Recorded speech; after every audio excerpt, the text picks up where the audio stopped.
a collective webinar where we're talking about African culture and mental health. This is a vast number of topics that we have wanted to cover, but it's not been possible to just have so much depth with most topics. And so the purpose of our webinars really is to just give you a feel of, just getting your feet wet as far as African culture and mental health is. And so this has been a requested topic for us to address a stigma. How do we discuss mental health as African people, and how do we engage, in mental health, and how do we converse with our friends and family and all that. So we're going to touch on some of those today as we go on. Now, as we are talking, if you have questions you would like for us to address, you're welcome to put those in the chat box. And my amazing assistant is going to keep track of the question as you ask them, and we will try and create time to tackle those later on.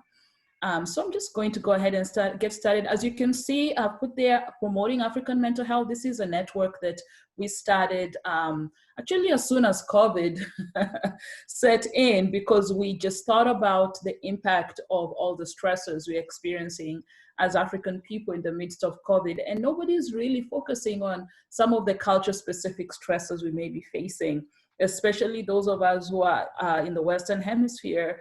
There is nobody who's really zooming in and saying, what are African people, African immigrants dealing with during COVID? And so we just took advantage of this time and said, let's focus on this. Let's have some conversations around this. Let me see.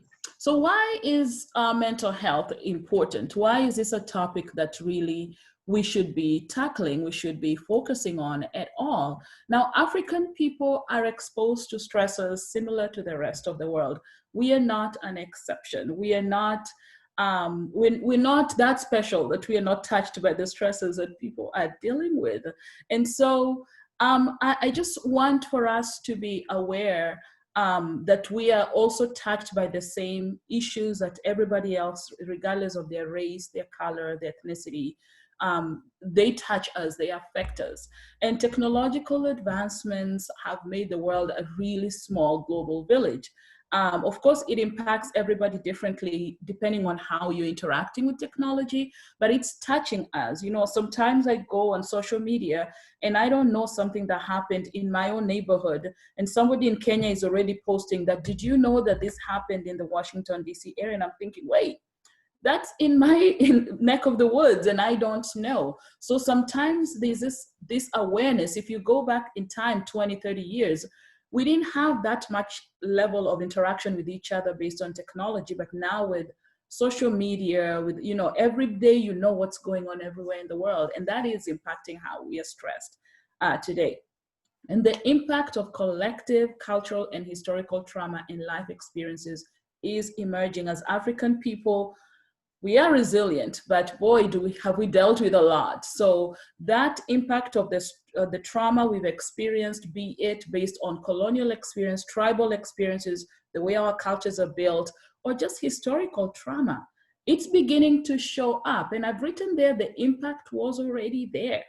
It probably was just not acknowledged. It was not spoken about. We didn't have the language to speak about. It was hidden. But it's slowly rearing its ugly head, and we're seeing the impact of years upon years of not managing our mental health. So that's why it has been important, but it's more important now because the impact is much more visible in the way we are doing life. But that said, even though there is an impact, our perception of mental health in African culture is probably very different from how people in the Western world see their health. So mental health issues, from our perception as African people, we think this is a Western thing. This is a Western culture phenomena that, it only impacts those people. We don't do that. And we have this negative perception of issues or experiences that don't fit the medical model. If it's not something we can use Panadol, aspirin, whatever it is, we are wondering, what is this thing that you can't medicate and fix?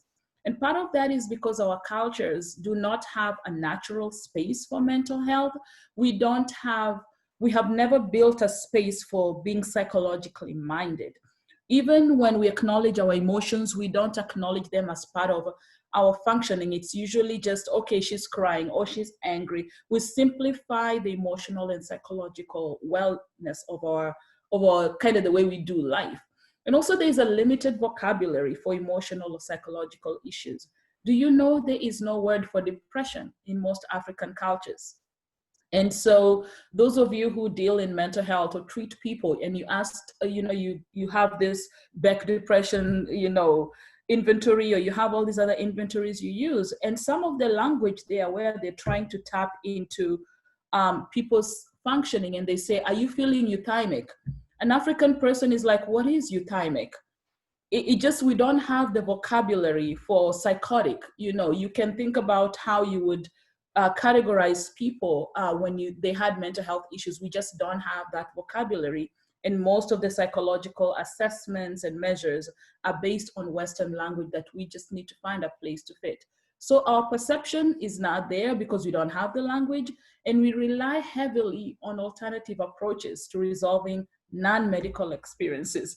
And so if we don't understand, if we can't medicate it, we will pray on it, we'll find other ways to deal with it. And so we never think about, this is something that needs a mental health professional. And that is just our perception of it. And of course, there's a stigma that is associated with acknowledging that we have mental health issues and that we could seek help.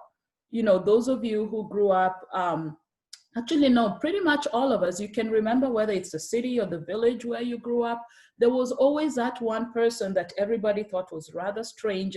And that was like the village madman in your village, the person who ran around the marketplace naked and had lost his mind. And that's when we thought about mental health, we just thought of that person who's psychotic. Now we know that person was psychotic, but we just thought about how we just put these people to the side, and we didn't acknowledge that this was even a treatable mental health issue.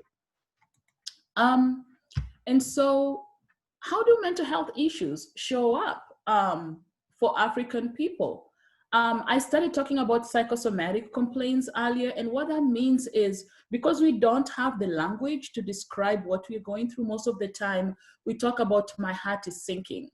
We talk about, I feel like there are needles in my head, or I feel like, we find other words or psychosomatic things and we say, my back is really hurting, my stomach is, you use the words you're familiar with, and we kind of boil it down to a physical condition. That is the largest frustration for medical doctors, because they do blood work, they do MRIs, they do CT scans, they do all this, and they're like, there is nothing wrong with you, but you're certainly not doing well. So psychosomatic complaints, not just African culture, Latino cultures, Asian cultures, that's how we explain our mental health. And we just throw as much medication as we can on this, and it usually doesn't resolve it. And so sometimes you will hear your grandparents, your parents, or even your family members using medical terminology to explain how they're feeling after a loss. And they just say, just give me a cup of tea, it's gonna fix it. I'm imagining some Kenyan people, they're shaking their heads because they say, just give her a cup of tea, give her a cup of uji or porridge, and she will be fine, because we boil it down to it's a psychosomatic issue. Another way our mental health issues show is we had these, I want to say, unbridled emotional experiences. If you know people who have this anger outbursts or this emotional outbursts, where you're wondering, wow, they are very volatile. And we most of the time explain it as, it's a personality issue, it's a cultural issue, but it's because we have not learned how to manage that emotion. And sometimes it's actually muted emotional experiences because we are avoiding processing. So it shows up because we don't express, somebody dies, we don't do anything, we don't say anything. We just want them to like, hey, just keep moving on. So our emotions become muted because we are not given the space to actually process it. So we have the inability to cope in healthy ways. We don't problem solve, and it just shows up somewhere. And I put there, it sometimes shows up as unresolved trauma. And one of the questions that I saw pop up a lot in this month's webinar questions when you registered is somebody mentioned, how do we deal with trauma? Our mental health issues sometimes show up because we have this unresolved trauma.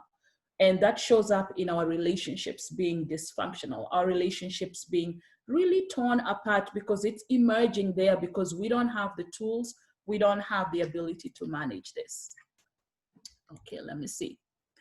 And so how do we deal? I just talked about how does that show up. How we deal sometimes is we just avoid those conversations altogether. We just like, we don't talk about it. We don't put our dirty laundry out there for people to know what's going on. We just kind of act like nothing happened. We just go about our day-to-day business. You just lost your job. You just had a broken marriage. And you just kind of go about your business. We also deal with it by enduring or normalizing broken relationships. And we explain it by saying, that's just how it is. We just kind of ignore the real reason for the dysfunction. We just figure out, well, I guess it ended, or I guess me and my dad, we just don't get along. And we ignore what could really be going on there. We attribute it to some of these challenges to gender. Or, women are just like that.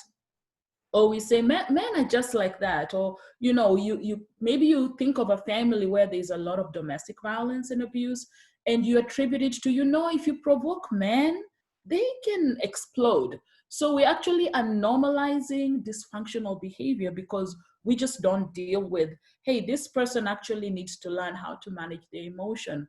Or we attribute it to personality, that, my uncle is just like that.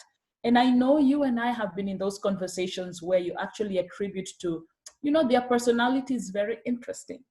Or we go to cultural explanations that, men from this part of the country, I'm not going to name anybody's tribal affiliation.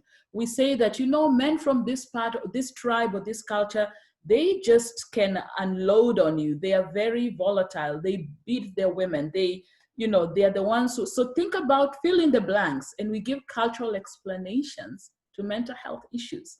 That is not okay anymore, because like I said earlier, the impact on our functioning is beyond, it catches up with you eventually.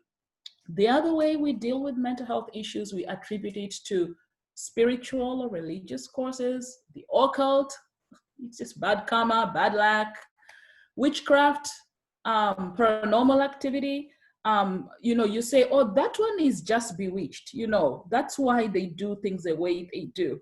Or, if I can use a Swahili terminology here for exactly saying you're bewitched, uyo alirogwa. So you're thinking they are psychotic because they were bewitched, whereas that is something we could actually resolve. They could get help for that issue they are going through. We also deal with it by shaming. Unfortunately, we do a lot of shaming, a lot of shunning, a lot of ostracizing. And there are people who actually, if they have somebody in the family who suffers from, sometimes it's actually a developmental issue that has an intersection with mental health ability, and you lock up that child is never seen. We shame them and we tell them it's not okay, they don't have a place in society. Or you say to your family, don't marry into that family because they are not well-functioning people. And so you're asking me, so how do I know that someone is dealing with mental health issues? How will I know something is wrong, that it's not a personality issue, it's not a cultural issue? If this is somebody who's usually operating really well, they are no longer their normal selves. They are not able to handle kind of the bounce back after stressful encounter, that, they are no longer excited about life. They have no motivation. They're flat. They've lost the zest for life. Then something could be going on, especially if this is coming on the heels of a stressor, a major kind of maybe a tragic event, a loss. Like right now, people are dealing with COVID. They're not their normal selves, and they just lost their job, or they just lost a relationship, or they lost their home, or something significant happened. You will know that they're no longer engaging the way they would with you.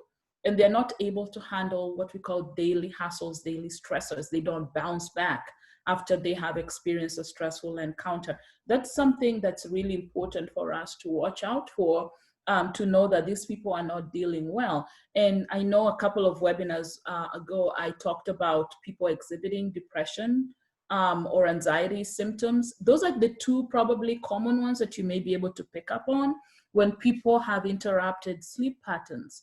They're waking up at night, or they're crying a lot for no reason. They're just agitated a lot. And this is somebody who maybe is usually not like that, Or it's possible that it's been a year or two and they're just flat. They have no zest, they're not motivated, they don't even want to look for a job, they have no drive. And those are some symptoms of depression. And definitely if they're having thoughts of suicide, when they're saying, why should I be here anymore? Nobody will miss me. I have no value. I have no worth. Those are things to watch out for when you see those symptoms. There are more and more people right now dealing with anxiety, especially now as we deal with COVID-19. There are people who have panic attacks, and a panic attack can actually make you feel like you're going to die. If anybody on this Zoom call today has ever dealt with panic attacks, you feel like you are going to die because your heart is racing, your heart is pounding really hard, you're sweating, your hands are shaking, you feel like the world is just closing down on you, and you feel like you can't breathe, you can't, your breathing is really shallow. That's a panic attack, and it can last anywhere from 5 to even 15 minutes, and you just have to ride it out. And sometimes you end up even going to the emergency room and you're like, wow, what was going on there? I feel like I was having a heart attack. That is a sign of something that maybe you need to work through and channel, do some breathing, and engage a little bit better. So those are some ways that you may know somebody is not dealing well. Those of you who kind of like hanging out with people, they're the social butterfly, they like to be around people. They keep turning you down. They keep saying, nah, I'm good. I don't want to go, I'm just going to stay home. Or they just want to stay in bed. Especially those of you with a lot of young adults, if they're doing it more than usual, I know young adults can sleep for 12 hours straight. But if that is not their norm, you want to take a look and see what could be going on with this child that they are no longer engaging the way they normally would. If people are giving away the things they value, the things that are really important to them, you give them something nice that they usually would get excited about, it's probably time to check and see what could be going on with this person. They are not their normal selves. Now, that said, I know I just talked about some of the deficits we have as African people, but let me talk about some protective factors for African people. We come from collectivist and communal cultures. And what that means is we kind of have that village mindset. We are together in this. We just had some of our friends lose a parent about a week or two ago. And I've just seen the collectivism of African culture as we have all rallied behind them. We have raised funds for the funeral. We have, we just within a minute, we did something that would probably not happen in the individualistic American culture for those of us who are in the Western world do. Because we step in, we are very communal, we take care of each other, we look out for each other. So that is actually a protective factor, that those of us who are mental health counselors, you spend time teaching people who are in an individualistic culture how to do that. And so that's a protective factor, that we are very collectivist, we are very communal, we are very together, we are very village minded in the way we do life. Another thing I wanted to say is we are very unsophisticated in our sense of satisfaction. I always find it interesting that sometimes we can be satisfied and content with just enough. And maybe because most of us have been in a place where you didn't have very much. I know that's me. I've been in a place where I didn't have very much. So I'm going to say it's not really that hard to make me happy and satisfied. So we are not so sophisticated that we are reaching for too much. We're not hoarders as such. We can be satisfied. And that's another conversation altogether in terms of our sophistication of being satisfied. We can be content just gathering and hanging out, even if we're gathering on your backyard instead of being in a 50-foot yard somewhere. So that's what I mean by we are not necessarily too sophisticated or demanding. Another thing is we're very resilient. We're very creative. That is a protective factor, my dear African people. We are hustlers. We have been through, I'm sure each of you has a story of how you made it to where you are, and your resilience is showing up in how you're able to get your way out of that. I was seeing this Facebook group of, I think it's called African Leading Ladies. And I've been reading these stories of people who've been through some horrific situations and circumstances. And I've also seen their creativity emerge in ways that maybe if somebody else in a different culture would experience, they would not be able to survive it. So I commend you, African people, for your resilience, your creativity. That is a protective factor for us, whether we're in the continent, whether we're in the diaspora. Another factor is we are very amenable to spirituality and religiosity.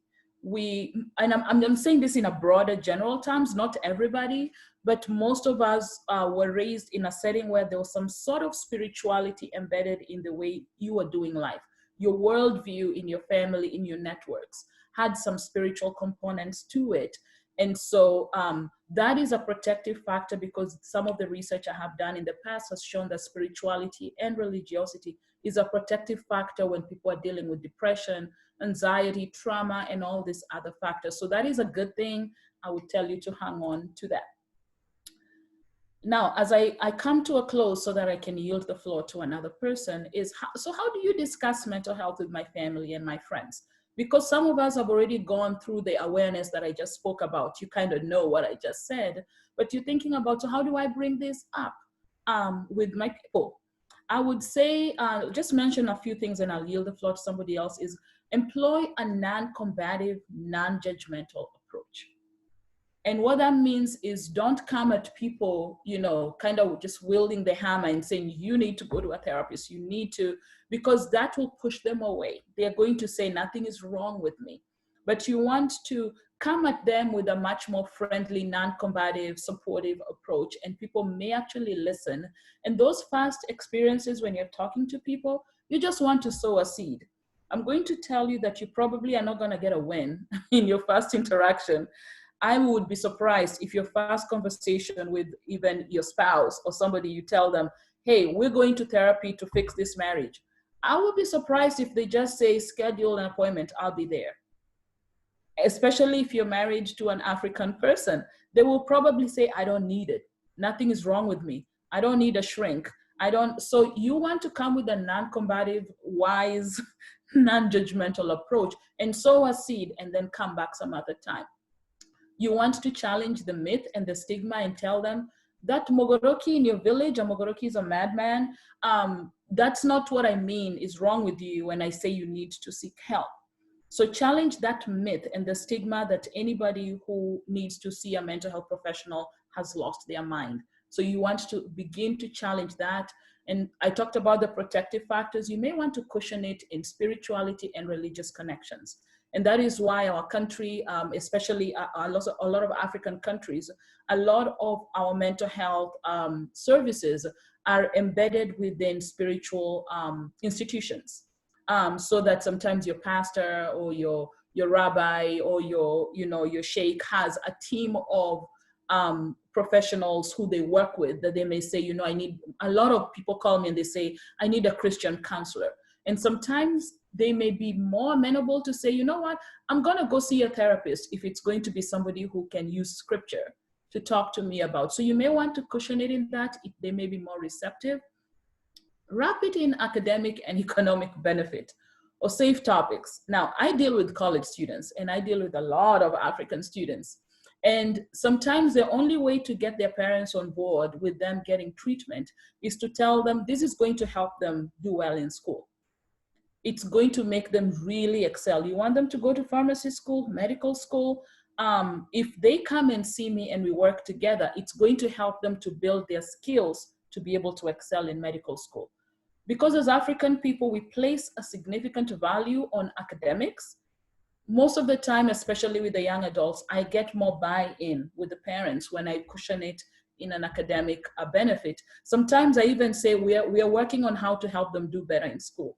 Suddenly the parents are like, here's my insurance card, let's pay for it. An economic benefit, and say, if you take care of this thing, you're going to be a better employee, you'll do better at work, you'll get promoted. So find a safe topic, whatever it is that's of interest to that person, and wrap it in that. And another thing I like doing is destigmatizing help seeking by comparing and normalizing it to the medical model. One of the ones I use sometimes is letting people that, if you were diabetic, you would make sure that you get your insulin all the time. Some of you like me, I use eyeglasses. I wear eyeglasses and I say, because I know I'm limited in my eyesight when I'm reading, I never say that something is wrong with these glasses. because I know if I don't wear my glasses, my eyesight is going to be compromised. By the end of the day, if I've been, especially now that we're Zooming, I have a headache if I don't put on my glasses. And so I tell them, help seeking for mental health is the same way you pay attention to your physical health. The same way you religiously get up and take your pills for your high blood pressure or for whatever it is, or CPD, whatever you're dealing with, it's the same way you need to attend to your mental health. And sometimes I get buy-in, sometimes I don't. But I try and normalize it with the medical model. And then I capitalize on the relational benefit. If you get help, you will be a better sister, you'll be a better brother, you'll be a better pastor, you'll be a better a member of the community. Everybody is going to benefit. Your kids are going to enjoy time with you. So when you cushion it in that relational piece, especially because we come from communal cultures, people tend to be a lot more receptive and say, oh, so it's not just about me. It's about how me getting help is going to impact other people as well, especially if it's been chronic and there's been a disconnect with their social support system. So those are some quick things that I typically would use to help people even just bring others to the table. And I know most of you are logging on today because you know somebody who probably needs to get help and you're wondering, hey, how am I gonna even start this conversation with them? So those are just a couple of things I wanted to just lay a foundation for us to do this. And now I'm going to yield the floor to my colleague, Julia Sanna, who has been a part of our webinars. She's not a stranger to all of you. And she's going to talk to us about destigmatizing mental health. She has a lot of experience working even with families and couples and all that. So she will share some things of what can we do? She'll just pick up from where I left and share some of those. So I'm gonna stop sharing my screen and I'm going to allow Julia to talk to us about some things as well. Julia, you're on. Well, hello everybody and welcome again. Wow, Dr. Lilian, that was really, really good stuff. And I love the fact that you talked about us Africans having protective factors, because we tend to forget that we do have some protective factors. So today I'm really excited to share with us about destigmatizing. I'll also share my screen to talk a little bit about mental health. And there are a couple of fields that I walk through. One of them is mental health. The other one is in the faith community. And mental health is stigmatized in both. And for us Africans who happen to be spiritual, just like Dr. Odera shared, sometimes the stigma goes both in the church and in the culture. And a lot of us will say, I've seen t-shirts saying, if I have Jesus, I don't need therapy. So we're going to talk a little bit about that and some of the difficult things that we do need to talk to people, to someone else about, to a professional about. And even touch, because I've seen a couple of our pastor friends on here and pastors' wives and other professionals, just to see how we can all partner together in getting this done. So I'm going to go ahead and share in, I want to make sure I have the right screen up first. All right, so I'm going to share a little bit about this fun mental health, and I hope everybody can see that. All right, so my name is Julia Sanna, as Dr. Odera shared. I am a licensed mental health and family therapist and a licensed mental health counselor in the state of Florida in the US, and I've been working with unofficially counseling for many, many years, when we used to do couples groups, the African way, where we meet together and we just talk about things. And then if you guys remember in high school, sometimes we had peer counselors. I'm from Pangani. I was at Pangani Girls High School in Nairobi, Kenya, for our friends who might be, who are from other countries on here. And so counseling has been a theme of my life for a while. This is a little bit about me. First of all, my faith is the most important thing in my life. I'm a mom, I'm a wife. We have 4 children. And then I also love speaking, I love singing. My most fun thing is I'm addicted to my telescope now because I like amateur astronomy. So I work with preparator counseling, couples, marriage enrichment. I'm doing a lot of work with depression, clients with depression, stress, anxiety. I also partner with groups that are providing therapy to African American, Black Americans, and Blacks from the diaspora. and also faith-based counseling in churches. So those are a little bit of my specialties, where what informs my experience in therapy. So today I'm sharing with us about stigma. So this is the definition of stigma. Stigma is the perception that a certain attribute makes a person unacceptably different from others, leading to prejudice and discrimination against them. In the context of African culture, my late aunt was a psychiatric nurse at Mathare Hospital for many, many years. And Mathare Hospital is one of the mental health hospitals that used to serve mental health clients way back 70s and 80s. And that's when she was a psychiatric nurse up into the 90s. And so one of the stigma that we used to go through is every time you would see somebody who's behaving different, you would use the word that there must be a madman. They must be somebody who's going through a whole lot of stress. So we wouldn't differentiate between that, and people would be afraid of them. So that's what stigma is. When we're afraid, when we're prejudiced about somebody because they're different from us or what we think normal should be. And I know Dr. Odera has talked about this, and in other webinars we did this, but I want to mention it again for some of the guys who are joining us, that there are really two classes of mental health issues. There's the issues of normal life, which is when we're going through depression, anxiety, and then there's a clinical issue, which is when you have a family member dealing with schizophrenia, psychosis, which is complete hallucinations of the mind. They're seeing different things, they're hearing voices, they have people talking to them.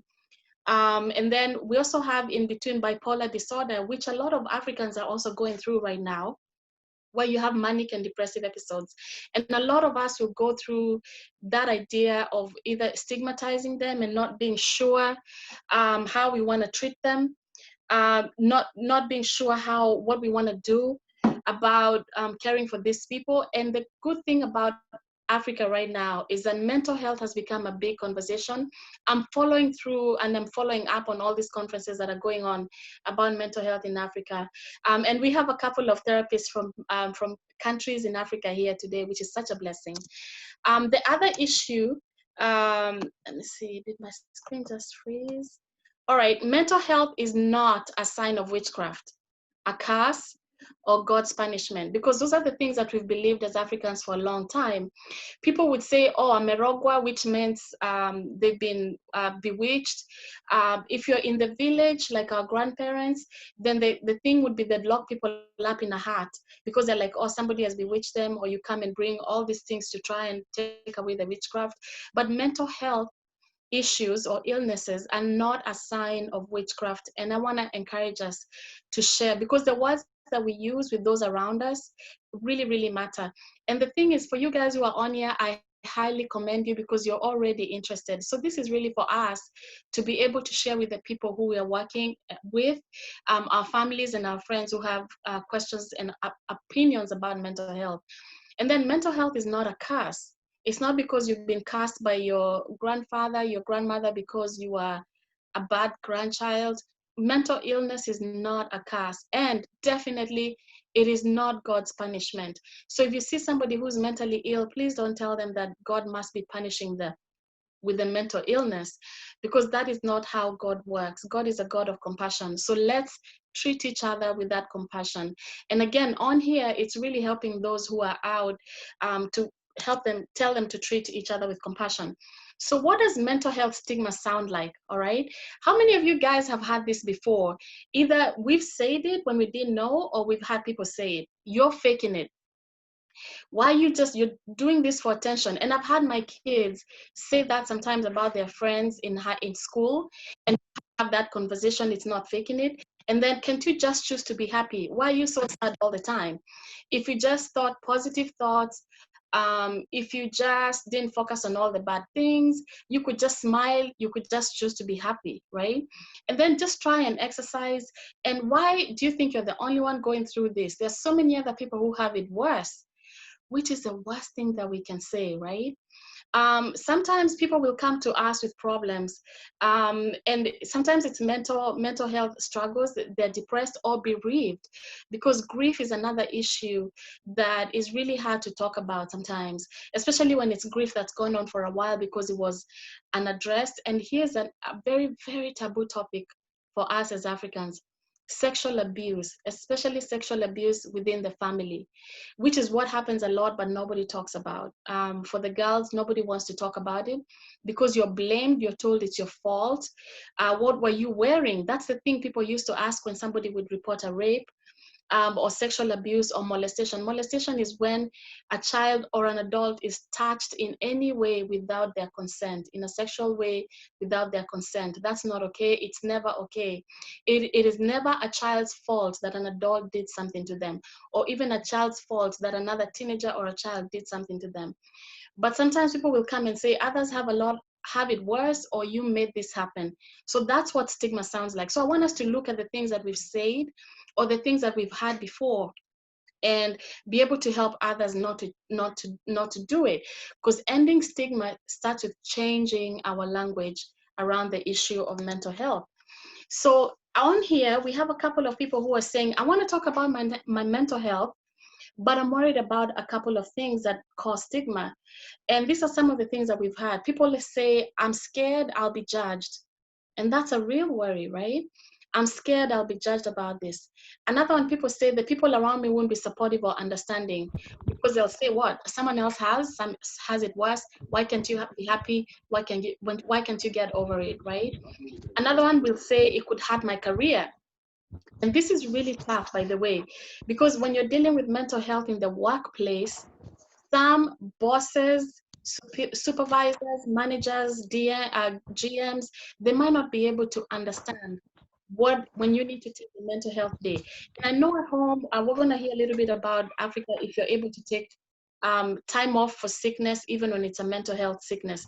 Here, they've instituted something called personal time off. You don't have to explain why you're going. Some companies have mental health days off, but not taking care of your mental health could actually hurt your career, because it could make you more diminished in your function. So taking care of your mental health will actually help you advance. And then I don't want people to pity me. That's a real concern, right? Suffering from diabetes, when we're dealing with super migraine headaches, when we're dealing with bad flus or malaria in Africa, or any of the other issues, the first thing we do, we're not thinking, I don't want people to pity me. We take ourselves to the doctor, or we talk to our moms or whoever we know who will advise us and help us get to the doctor. So please don't be scared of seeking help because you don't want people to pity you. Because mental health professionals are trained to hold your privacy and your confidentiality. They will not be talking about your things. And then I'm scared it will define you. It doesn't define you. How God made us, if you're a believer, if you're not a believer in God, how you're created is unique, and it doesn't define you. So going to a counselor or the therapist when you're sad or overwhelmed should be as normal as going to the doctor when you have the flu. So that's why we need to end this stigma about mental health. And again, remember what I said, there's mental health that's issues of daily living, and then there's mental health that's clinical, which is schizophrenia, psychosis, when you're dealing, or addictions, when you need to go into an addictions facility for detoxing. I've had family members who were alcoholics, and by family members, I mean extended. In Africa, when you say family, you mean everybody, aunties, uncles, cousins, grandpa, uncle, all these kind of people. But we've had family members who dealt with alcoholism, and there's really no way to deal with it but get help. Otherwise, what it leads to cirrhosis and all that. So addictions is another thing. So either way, going to a counselor or therapist is as normal as going to the doctor. The next one I want to share is saying some of the things that we say to people is what really makes it hard. Saying to someone who has depression, what do you have to be depressed about? You have a great life, is the same thing as saying to someone who has asthma, what do you mean you can't breathe? There's a lot of air here. And that's really, really, really tough. So I want us to be receivers of compassion from others, but also be responsible to others. So if somebody comes to you, especially now during coronavirus pandemic, and they tell you how depressed they feel because they're not working, they have to leave the city. They're worried about is there another lockdown. They're anxious about their family members' income. That's the first thing that has with anybody in the world. The US, Africa, anywhere, the income is a big deal. So, but if somebody comes and says, "I'm so depressed, I don't know what to do, I'm dealing with grief, or I'm anxious or I'm stressed out," please don't be dismissive of them and help others not be dismissive of them. So remember, it's almost like telling them, what do you mean you can't breathe? There's a lot of air. So let's stop judging and start healing. And not necessarily those of us here, because you guys care about mental health. That's why you're here. But the other people outside, please stop judging and start healing. So in this same way, what are some of the things that we can do to actually end the stigma? All right. And I want to let you guys know, as Dr. Odera said, that these slides are all going to be part of the presentation that will be put together at the end, and the video will be made available to everybody afterwards. So don't worry if you can't read it fast enough. The video will be available when it gets put together. So number one is talk openly about mental health, which is what we're doing here. And then educate yourself and others about it. What does that mean? And then be conscious of our language, which is what we've been sharing. Being really, really conscious. And another word that we've used as Africans in the past is the word retard. People still used to use the word retarded. Oh, they're so retarded, they're so this. But I want us to be careful about that and be able to use words that are affirming, because the word retardation has been taken out of the dialogue, and now they use that the person has a mental health disability or the person has a mental health illness. And when we're working with children who have autism or are on the spectrum, that's how we describe them. We don't describe them as slow or retarded. We describe And if you don't have the language, if you don't know what to say, just say this particular child has a mental health disability, or they're struggling with mental health issue, so that way we don't tell them a lot of derogatory. Number 4, encouraging to perceive physical illness and mental illness, which is what we just Number 5, show empathy and compassion for those living with a mental health condition. And I'm thinking about our family members who might be showing signs of depression or bipolar disorder, which is manic. They're very high. If you guys have seen the stories about Kanye West in the news in America, the whole thing about money, and even for let's show compassion to them. And then stop the criminalization of those who live with mental illness. Now, it's not saying that people with mental illness do not commit crime, because if then law enforcement gets involved in that. But just being mentally ill should not be a reason for us to call the police or call authorities on them simply because they're exhibiting maybe a sign, unless we're calling for them because we think that they might hurt themselves, or because we're concerned that they're thinking about suicide, or they're thinking about hurting somebody else. But being mentally ill in itself is not a criminal act, so let's not criminalize it.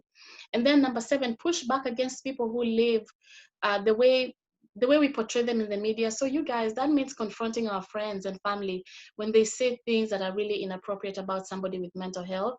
Number 8 is to see the person and not the illness. So God loves us as individuals, right? Not the illness, not the thing that we struggle with. And then for those of us who are of the Muslim faith or practice an African religion, or do not practice any faith at all, we see the person and not the illness, because they are precious, their life matters, your life matters, you matter. And then number 9 is advocate for mental health reform in whatever way you can. If you guys see petitions going around, go ahead and participate in them. And then just towards the end, you can have Jesus and a mental health therapist too. All right. One does not negate the other one. Depression is not a sin, it's something I share with everybody. Biblical examples include Elijah, Moses, Hannah, the disciples after Christ died before they figured out that he had resurrected. and just a reminder that God loves you. And the story of Elijah's depression is the most profound, because Elijah was not just depressed, he was suicidal. After Jezebel is like, take me, and then the Lord comes in and takes care of his word. His sleep gets him to sleep, gets him to eat before he even speaks to him. So the Bible says the Lord is close to the brokenhearted and saves those who are crushed in spirit. Psalm 34:18. He's close to the brokenhearted and saves those who are crushed in spirit. So I would really, really like us to remember that. This is the one that I'm closing with. Be kind to yourself, all right? Self-kindness, treat yourself as we treat others. Recognize your common humanity, number 2. Number 3, being mindful to the reality of the present moment. Acknowledging your suffering, don't ignore it. So I want us to learn how to be kind to ourselves if we're struggling with a mental health issue, if we're struggling with depression, anxiety, stress, especially now. Please don't put yourself down, because you matter. You matter, and that's why we're here. Thank you so much for letting me present. I would like to actually also say that for those who are pastors on here, there's a collaboration between pastors and therapists. There's a way to end. When a pastor knows when to refer to a therapist, there's some issues that go so deep that just pastoral counseling is not going to be enough, especially if you're dealing with a client who is recovering from sexual abuse. And that's one example where they need a lot of work in how to process it. And the thing is not, there's a lot of stuff that pastors go through too, that they're not going to be able to walk with the person for that whole journey. And so the partnership between pastors and therapists is always really, really, really vital. And also if you're having schizophrenia, it's going to be different. So that partnership, if you would like to know more about that, please contact Dr. Lilian, and we'll be able to do that. We'll have another session that just focuses again, or you can go to a first one that was about faith and spirituality and God. Thank you so much for giving this opportunity. Thank you. Wow, wow, wow, wow. Thank you, Julia, for sharing such wisdom, such important, nuggets for us to just begin to have these conversations about mental health. I like that you reminded us that, we are not our mental health. A diagnosis that does not define you, and just really helping people to understand the difference between when you're dealing with mental health issues and when you have a clinical issue going on. I'm a clinical psychologist, so a lot of times I'm dealing with people who have some clinical issues like schizophrenia, bipolar disorder, and especially things that have a lot of severity that may even be chronic, that need to be addressed a lot more differently than some of the issues that are situational or a result of daily stressors that you need to just sometimes, I don't want to say just, but it's important to have the right coping skills to be able to bounce back or get back to your normalcy. And so we need to recognize when people are dealing with something more chronic, that may need a lot more support, a lot more, because some of these things people deal with, it's not just the one person, it impacts the family. If you have a member of your family who's dealing with chronic mental illness, you know how that takes a toll on the whole system. If you have a family member who's dealing with addiction, it's not just their issue, it's your issue as a family. So we all need to get on board. I like that you mentioned using the right language, and just knowing how to open space. And this is a space for us to just be able to talk about this. I like that there are a lot of questions coming up, and we will take time to address those. But right now I'm going to yield the floor to really a wonderful new person we've added to the team of providers. We have something we call the Provider Circle, and she has shown up there. And it was important for me to bring somebody who's in the continent, to also mention a couple of things about our services that are available outside of here. Now, I'm going to preempt this by saying that a lot of the people who've responded to our call out to engage in the webinars have been people from Kenya. My intention is that that would be a starting point, this is not an exclusive experience for Kenyans only. My heart and passion is to broaden this so that we are also impacting people from other countries. And I can see some of my friends who are providers from other nations are on the Zoom call today, but because of the response we have received so far, most of the providers we have been people who are actually in Kenya. So I'm going to yield the floor to my friend Grace Wairimu, who is in Kenya, and I'm going to share the screen even as I introduce her. Let me see if I can do that. So Julia, we'll come back to this. This is just some crisis resources which I'll send to you guys so that you can have those. Especially this is relevant for people in the US, but we're going to shift over to have Grace speak to us. Grace, you're on. All right. Good evening, everyone. It's a pleasure to be here with you this evening. Thank you so much, Dr. Lilian Odera, and thank you so much, Julia, for your wonderful presentation. My name is Grace Wairimu, like you can see from the screen.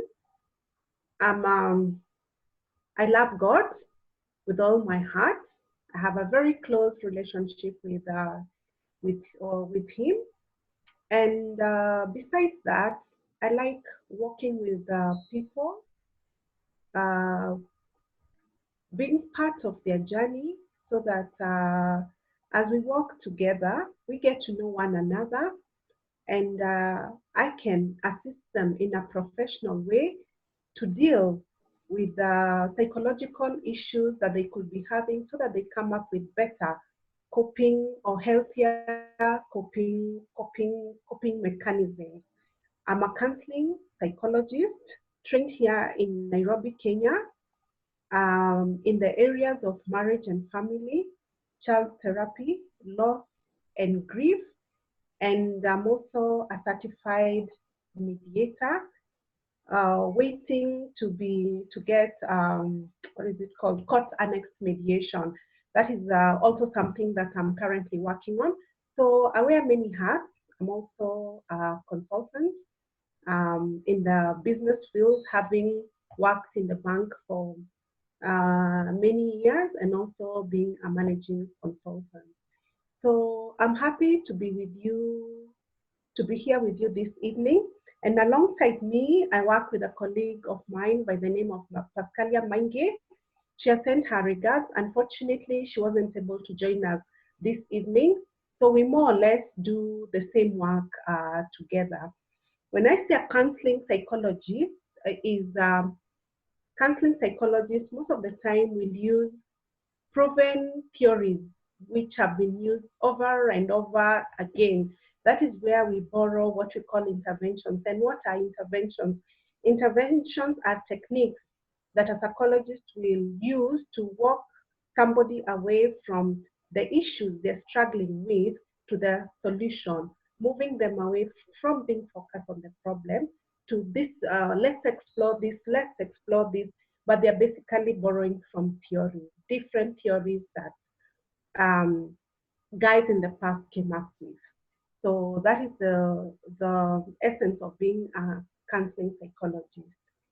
I think we can move to the next screen. Now, here in Nairobi, Kenya, we have several counseling centers. There are very many, as you can see from the screen. This list is not even exhaustive. I think there are over maybe 200 plus. So some of them, like you can see from the screen, are the Africa Mental Health Foundation. Then we have the SCAD Kenya, Fountain of Hope, which is an addiction treatment center. As we listened to Julia when she was presenting, we've heard about addiction. And we all know that there are people who struggle with addictions, maybe it's alcohol, or it's substance abuse, or it could also be, somebody could also be addicted to medicine.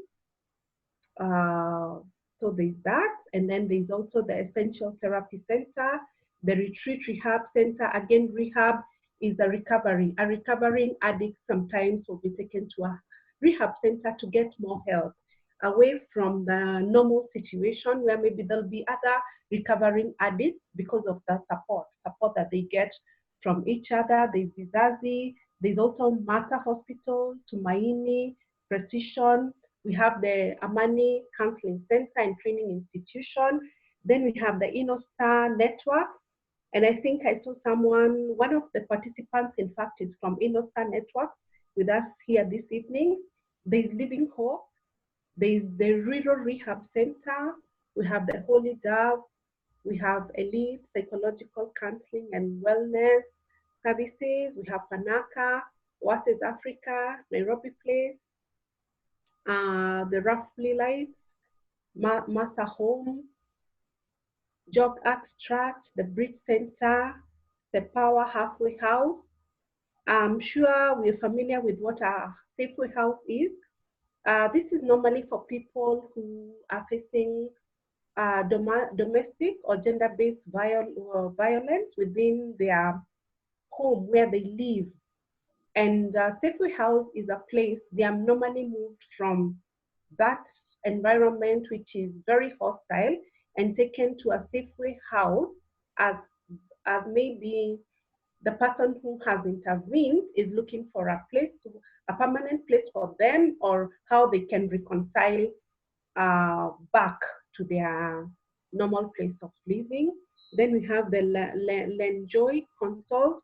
We have a STEAM Counseling Center. Now, when we go online, you can Google these places by going online. And when you go online, you'll see a list of so many other service providers in Nairobi. This is just basically in Nairobi. But when we go to other counties, you will find that counties also have their own centers, counseling centers as well. Now, like you can see the counties, we have hospitals within the counties. Like if you go to Nakuru, there's Gilgil Hospital, and there's also Nakuru Level 5. In Machakos, you'll find the Level 5. So in most counties, the Level 5 hospitals are able to handle the normal everyday issues that we have through a counseling psychologist or just a counselor. They're able to deal with clinical issues and addiction issues. Because at the Level 5 hospital, you'll find a clinical psychologist, a counseling psychologist. You'll also find a psychiatric doctor who is able to treat clinical issues and prescribe medication. And then from here, they can refer you now to the rehab homes or to the addiction centers which deal with addiction. So this is also not exhaustive. You can research more on it because we've just covered a few counties. So feel free to go online and do more research on that. So we can go to the next slide. Before the one with the help, yeah. Now you can see I mentioned about gender-based violence, which is handled very well at the Nairobi Women's Hospital. And you can see there's a number there. It's a toll-free number. It's about let's talk. Are you or your loved ones feeling overwhelmed, stressed, and need someone to talk to? But it's also like a Safeway House where they treat. In fact, I remember, for some time they've been treating people free. When you have a victim, there's a victim who has gone maybe through domestic violence, rape cases, it's a safe place to call and to take your loved ones there. And they also deal with other life issues which could be stressing us. So the GVRC stands for gender-based violence, and it's a recovery center. So we can share that number. We can go to the next slide. I think the next slide is about calling 1199. It's for free counseling. If you feel that you need to talk to someone, you can always call this number. This is covered by the Ministry of Health.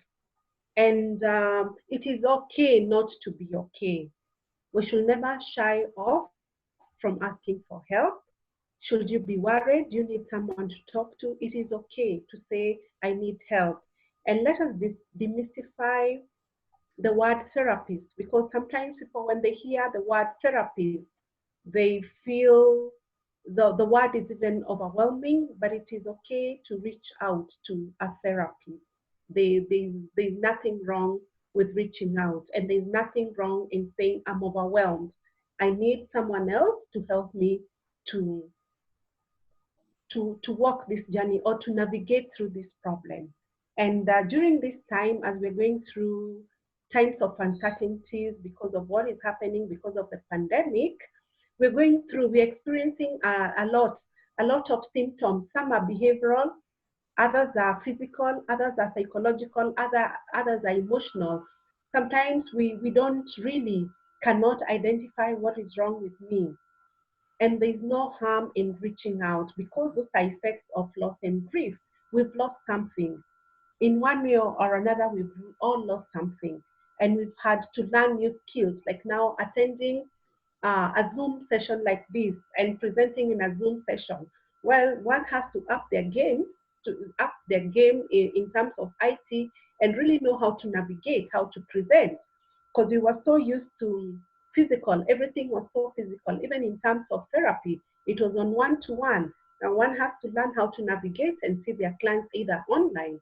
And if it's not online, then you have to practice a lot of social distancing, physical social distancing within a therapy room. So that way there's something that we've all lost. Even that physical connection with a loved one is also a loss because we are no longer doing what we used to do. Like learning new things, these new things, readjusting is like relocation. It's sometimes it can be very, very difficult to navigate. So if you feel, yes, I'm worried because I don't understand where I am at. I am not going to work. I've been told I'm on half pay. I've been told you'll report to work. We don't know when you'll report to work. All that uncertainty. Please pick up the phone and talk with a professional. Let someone hold your hand to help you navigate. If you know your loved one who is going through maybe some of these things we've put up here, talk to them. Let them know that help is just a phone call away. And we are ready to assist them. We are ready to work with them. And that's why we are here. We can go to the next slide. Yeah. So after the list of all the providers, it's always good to verify or get a referral from the professional bodies. In Kenya here, we have the KCPA, which is the Kenya Counseling Psychologists Association. They are on 4th floor at Ajipao. You can always check if you're given a counseling psychologist or a therapy name, you can always call and find out, is this person certified? Does the association know about them? And then there's also the Kenya Association of Professional Counselors, which is at, it's in Parkland. But these are not exhaustive. We do have other professional bodies in Kenya who certify counselors or therapy in the country.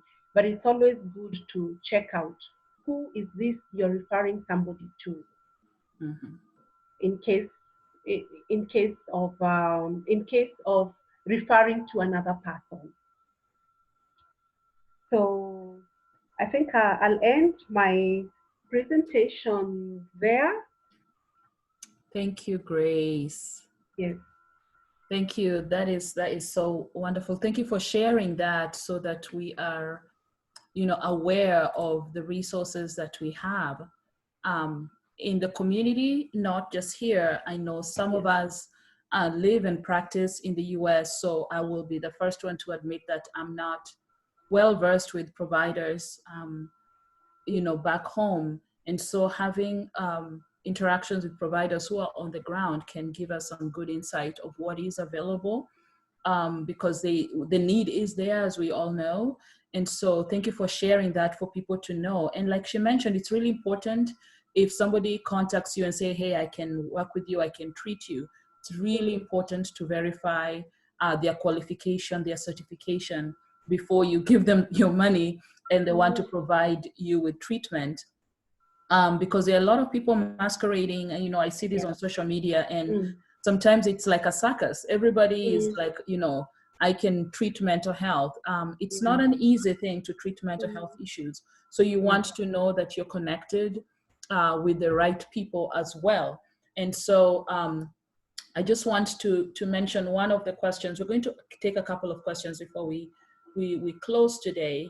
And so one of the things I want to mention is a question somebody asked is, how do I get the right therapist? How do I start working with the right person? And I'm going to ask Joy to stop sharing Grace's screen now.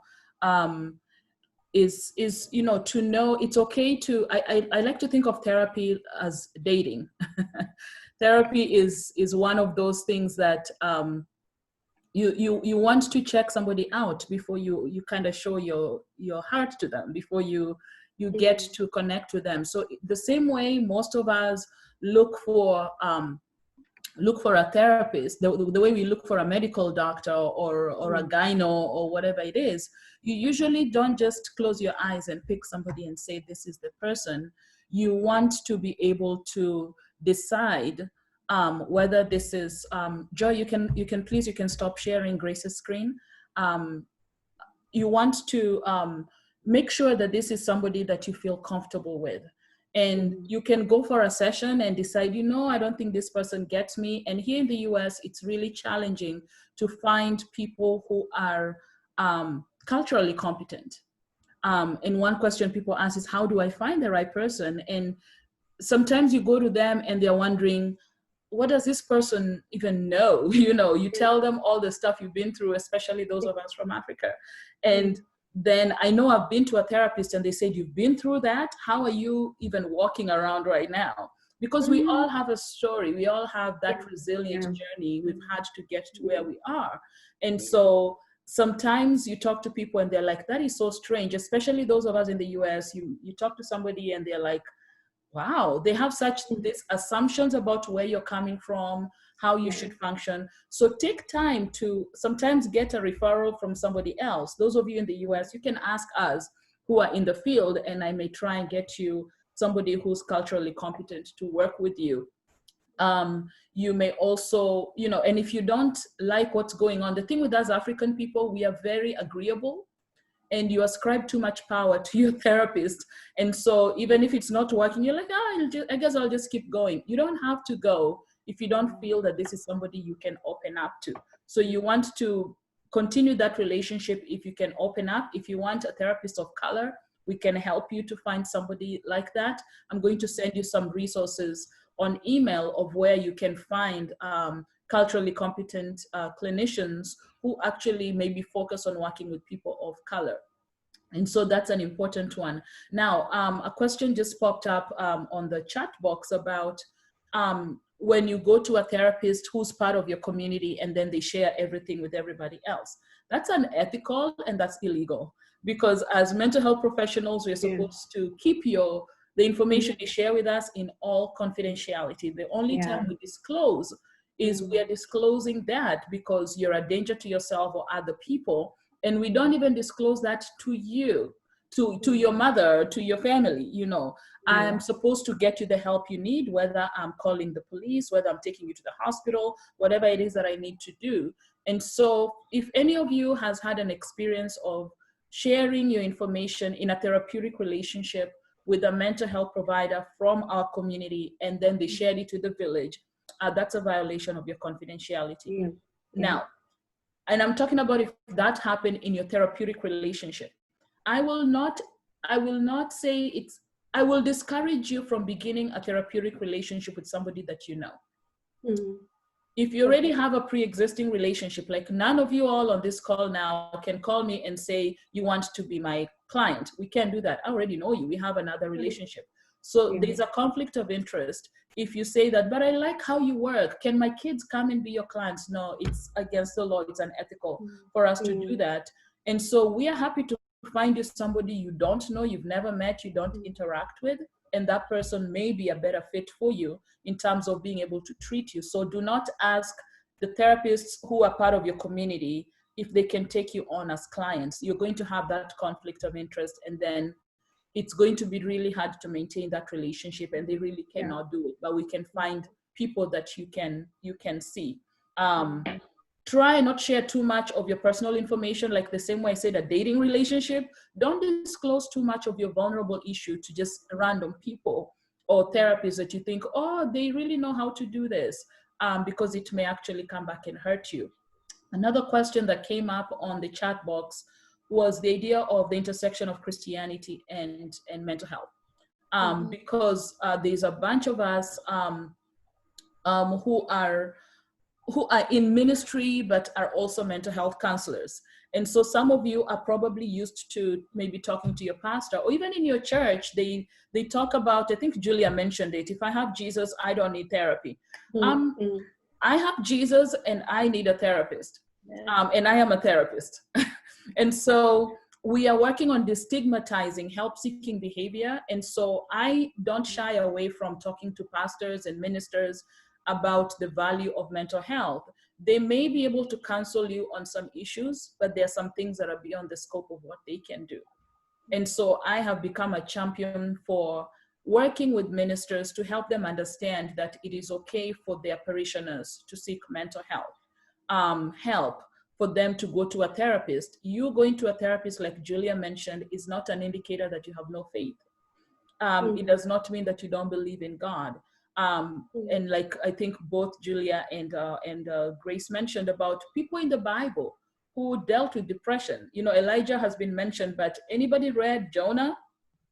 Jonah was very suicidal in a very strange time. He was suicidal when God actually decided to deliver the people of Nineveh. He said, just kill me. If you're going to save these people, talk about a mental health issue, because somebody else will leave, you want to die.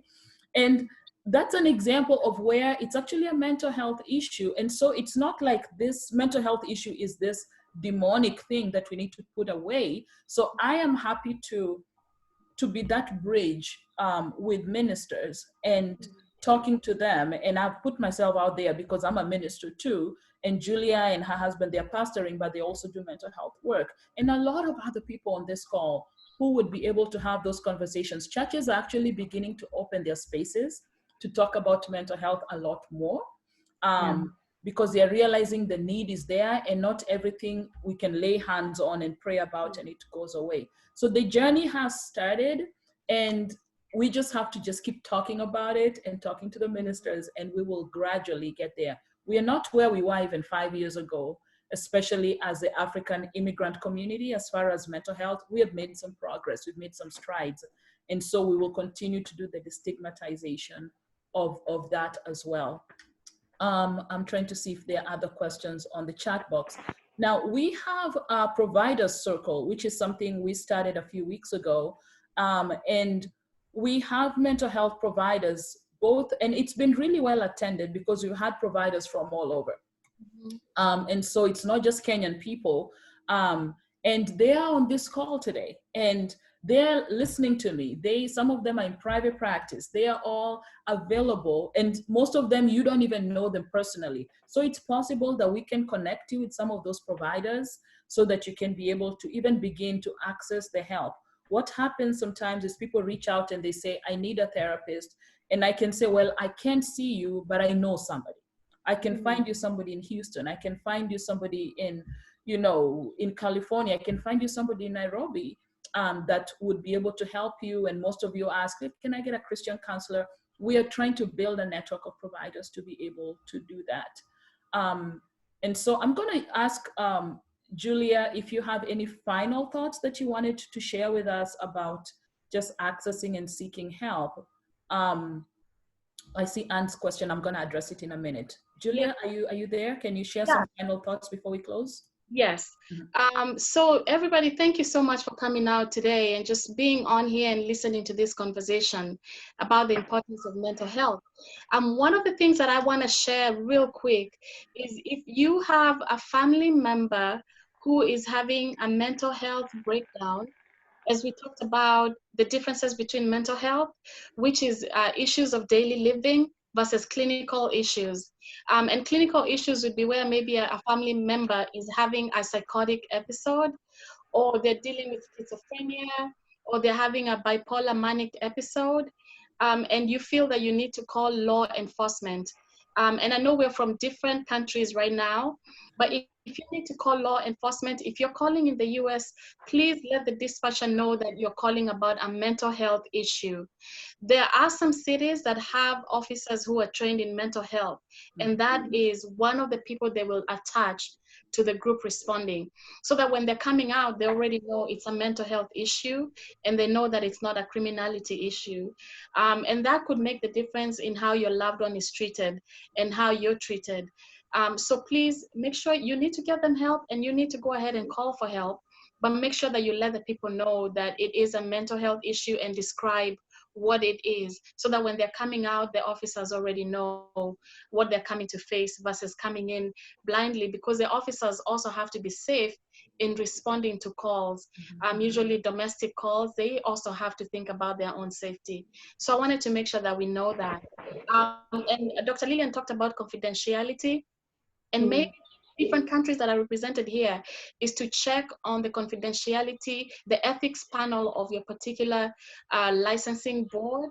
I know that we've had therapists from Zimbabwe, we have Eritrea, Ethiopia, and we've had friends from South Africa. So whichever country you're in, the counseling standards tend to be the same in terms of confidentiality. So Dr. Odera and I and Miss Grace, we're going to push that really hard. And I know some of our therapists on here, I've seen a couple of our therapist friends on here, that we will keep your information confidential unless it is to provide your safety. And then somebody asked about helping older people, our grandparents and our parents, to be able to find therapy because they're suspicious about talking to strangers. The number one thing is speaking to them respectfully and finding an older person that they're willing to trust. For most of our parents and grandparents, they want to talk to somebody who almost looks like them, as far as age, or somebody who presents mature, as a mature person. And also, if they're only comfortable talking to the pastor for the moment, that's okay. And then that pastor can reach out for professional help, especially if the issue is not an issue that will only be worked through only through the biblical counseling or the therapist. And again, I described the differences, is if it's a clinical issue, we also don't want the pastor to be bogged down trying to do a clinical counseling when they're not able to, and they also have to care for their parishioners. So we want to mention that to remind you guys, again, there's that partnership between the faith community and between therapists. Thank you. Thank you, Julia, for sharing that. Just the last one I'll respond to, which is related to what you just said, is I am pretty sure, without even going through the list of the people who are logged on today, I'm pretty sure 95% of the people who logged on are women. Yes. And so we do have the gendered experience where most of the men in our cultures, our respective cultures, are very stoic, and just the way they're culturalized is not for them to be able to talk about mental health, their emotions, because mental health requires us to be vulnerable. And most of them are not willing to show their vulnerability, especially outside of maybe the relationship with you, if you're the spouse. And so, like Julia mentioned, sometimes I've had success with men when I have enlisted the help of another man who believes in the work we're doing and who values or sees the value of mental health. He's seeking mental health services. And so sometimes you have to get creative and do a workaround of bringing on some men who can talk to them. That goes to the same thing with age. And because our people value credibility to experience. And so I do a lot of work with young adults, but some things I need a parent to talk to the other parents, even though I am trained to work with the parents as well. I need sometimes to enlist the experience of somebody who's been in those shoes before, as far as demographics and all that. Our last, I don't know if it's our last webinar, we had a couple of dads on the call, pastors and dads. Julia's husband was one of those. And they were able to talk about parenting. I saw one of those questions pop up, and just working with husbands So my hope is eventually we can even have a men-only webinar where the men can speak to the men, and you can invite your brothers, your husbands, your dads to come on, and they can have a conversation about help-seeking behavior for men as well, because they are the ones who, it's hard to reach them. And this season, when we're talking about Black Lives Matter, they're really impacted by just a sense of fear and the sense of just awareness that, you know, they are targeted. And so it's a population we need to talk about as well. So I want to wrap us up here, and I probably just want to share a few things with us as we wrap up. Let's see if I'm able to do this. So our next webinar is going to be on Saturday, the 29th of August. You may want to note that date somewhere, and it will be at the same time. And this is to accommodate people who are in Africa as well, so that we can already have the webinar when you're still awake. So that is the time for our next webinar. You can access our information. Those of you who've already registered, I have your emails. I will email you about the next webinar. You can find us on Facebook. We do have a group that's open to anybody interested in mental health, that's promoting African mental health. Just search for that on Facebook and ask to join, and we will add you on. Those of you who are providers on the call, we have a network of African mental health providers. We have monthly meetings. We call them Provider Circle, and we get to hang out and just talk and share our experiences and encourage one another. As we come to a wrap, I want to just take a quick minute and see if there are other mental health providers on the call. And if you are there, I think we can get back to the gallery view, Joy, and I can just have them shout out. I just need for people to know they are actually here. I think I saw Esther, I saw a few other people.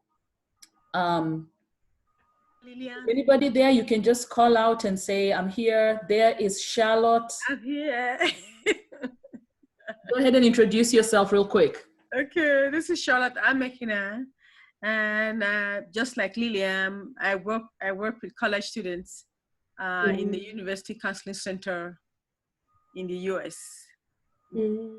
Wonderful. Charlotte is actually not Kenyan. She's originally from Nigeria, but we love her. She's a good friend of mine. Thank you, Charlotte. She's at Virginia Tech. Good to see everyone. Anybody else there? Yes, hi, Lilian. It's Zippy here. I am actually a licensed social worker working on my licensed clinical social work certification. I have just taken on a job with our local YWCA, part-time job, because I work for the hospital as a social worker in maternal child health right now.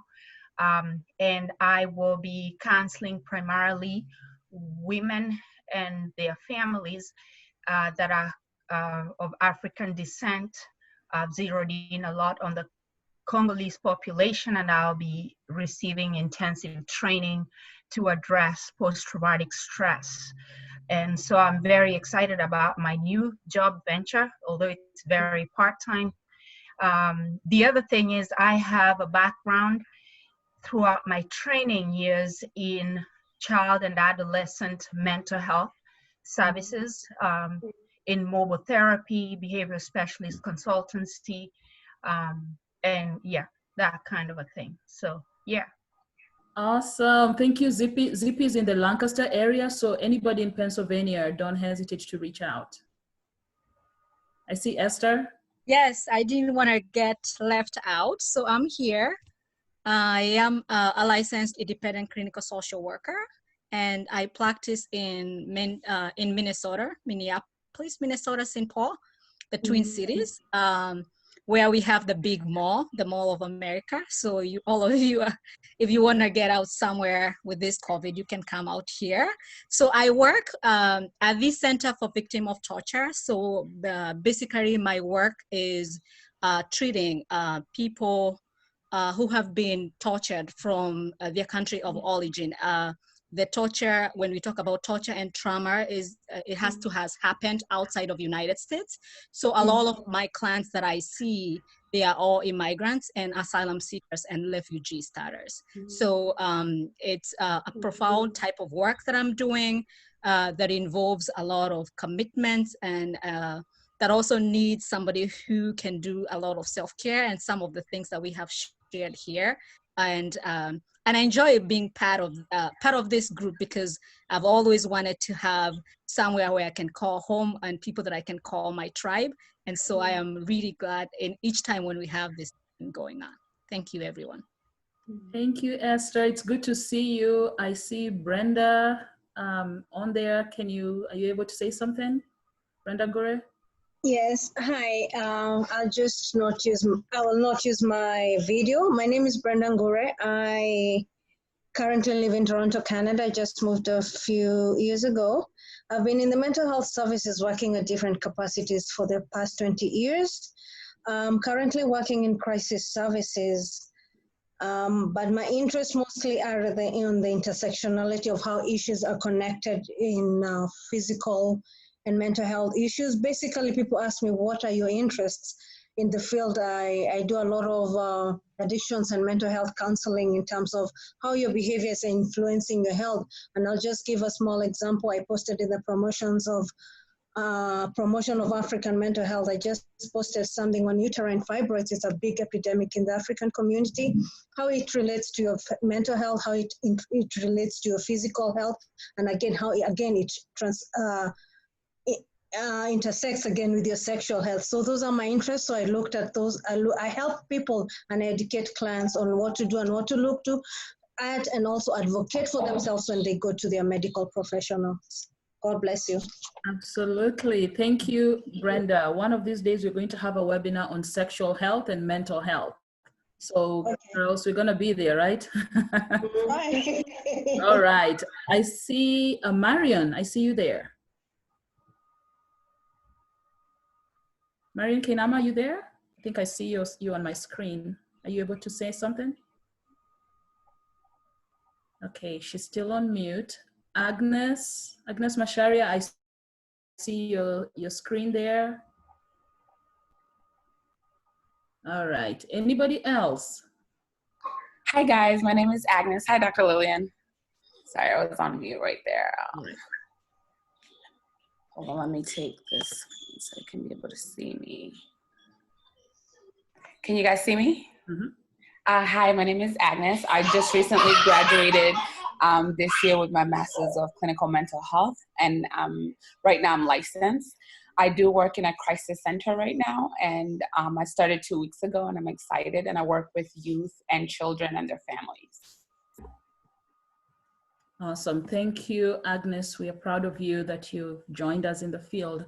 Who am I living? Is there other people? Because I don't know everyone. I'm just getting to know everyone. Are there other mental health providers on the line? Just so people know you're there. Hey. Hi. Go ahead. Hi. My name is Mary Gitao. I'm a licensed psychologist here in Nairobi, Kenya. I work mostly with suicidal clients, all ages, and I'm glad to be here. Thank you for having us this evening. Thank you. Thank you. We're going to remember those names. Mm-hmm. Anybody else before we close today? Other providers? All right. So if that is everybody, then we're going to Hey, this is Charity. Can you hear me? All right, Charity, go ahead. Hey, this is Charity Mbutia, Dr. Lilian. I think we have been in contact yes. Actually for many years. Yes. But lost touch. I'm from Virginia Beach, if you remember. Yeah. Yes, but I am a qualified mental health professional in Charlotte. Mm-hmm. And I work with youth, actually mainly adolescents, in foster care adoptions, and I also do licensing for foster care homes.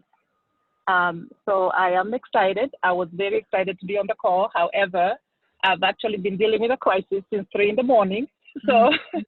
I am still on the crisis call. So I'm going to step away and hopefully I can stay connected with the group. So I'm very, very excited. Thank you so much. Thank you for the presentation. It was so informative. Thank you.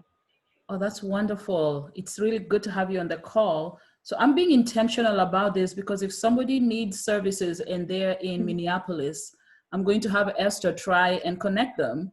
And if somebody's in Virginia Beach, the same thing. Somebody's in, you know, in Blacksburg and around Virginia area, I'll ask Charlotte, do you know any African cultural providers in the area? So we are being very intentional. Am I leaving anybody today? We will continue to do this so that when you reach out to us and you say, I'm really looking for a therapist in a certain area, I'm going to try and connect you with those providers in those spaces. And so that they can help you get located and get the help that you need. So with that, we're going to come to our close today. And I want to wish everybody a wonderful rest of the weekend. And we will be able to connect again during next month's webinar for the providers. We'll see you at the Providers Circle. And everybody have a wonderful rest of the weekend. Thank you. Thank you. Thank Bye, you. everyone. Thank you.